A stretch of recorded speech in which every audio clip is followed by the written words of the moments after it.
پاکستان اپنی تیل کی ضروریات کا 80% سے زائد امپورٹ کرتا ہے، اس لیے گلوبل پرائسز میں یہ جھٹکا فوری طور پر لوکل اکانومی میں منتقل ہو رہا ہے۔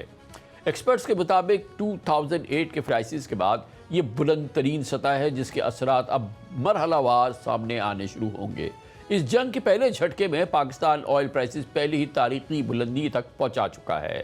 دوسرا جھٹکا صورتحال کو مزید بدتر بنا سکتا ہے اور بنائے گا۔ کل وزیر اعظم شہباز شریف نے پیٹرولیم پرائسز بڑھانے کا اشارہ دیا جب انہوں نے کہا کہ پاکستان کا ویکلی آئل امپورٹ بل جو $300 بلین تھا اب $800 ملین تک پہنچ چکا ہے۔ خام تیل کی قیمتیں دوبارہ آسمان سے باتیں کر رہی ہیں، اور پرسوں جو جمعہ ہے اس دن پھر ہم نے نئی قیمتوں کا تعین کرنا ہے۔ ایک چیلنجنگ صورتحال ہے۔ اسی سے اندازہ لگا لیں کہ اگر جنگ سے پہلے ہمارا ایک ہفتے کا بل $300 ملین تھا تو آج وہ $800 ملین پہ پہنچ گیا ہے۔ اس بیک گراؤنڈ میں پیٹرولیم پرائسز میں 25 روپیز فی لیٹر اضافے کا امکان ہے، جس کے بعد پیٹرول اور ڈیزل کی قیمتیں 400 روپے فی لیٹر سے زائد ہو سکتی ہیں۔ تیاری کر لیں، آپ کا پیٹرول، آپ کا ڈیزل 400 روپے فی لیٹر ہو سکتا ہے سیٹرڈے سے۔ گلوبل آئل مارکیٹ میں ہر $10 کے اضافے سے پاکستان میں مہنگائی 0.5% اور 0.6% تک بڑھنے کا خدشہ ہے۔ اس کے ساتھ ہی امپورٹ بل میں تیزی سے اضافہ ہوگا۔ اندازوں کے مطابق ہر $10 اضافے پر تقریباً $1.5 بلین کا اضافی پریشر پاکستان کے ریزروز پر پڑتا ہے، جبکہ موجودہ صورتحال میں یہ پریشر سالانہ بنیاد پر $6 سے $7 بلین تک پہنچ جائے گا۔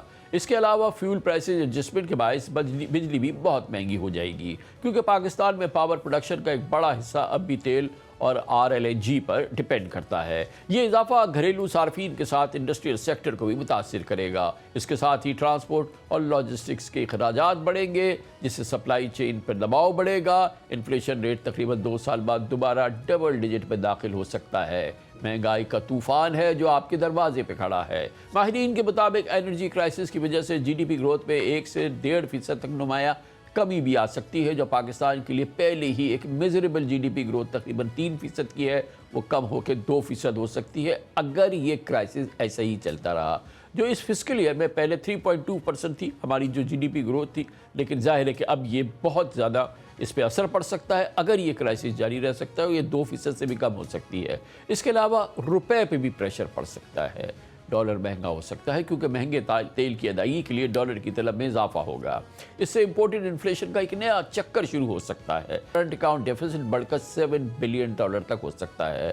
بجٹ ڈیفیسٹ بھی حکومت کے لیے ایک بڑا چیلنج بن سکتا ہے، جو ریونیو ٹارگٹس پورا کرنے کے لیے پیٹرولیم ڈیولپمنٹ لیوی میں اضافے جیسے اقدامات پہ مجبور ہو سکتی ہے۔ گویا گلوبل مارکیٹ میں آئل پرائسز جلد نیچے نہ آئیں تو پاکستان کو بدترین سخت فیصلے کرنے پڑیں گے۔ پاکستانیوں کے لیے یہ بہت مشکل مرحلہ ہوگا۔ اس میں ممکنہ طور پہ پیٹرول راشننگ بھی حکومت کہہ سکتی ہے۔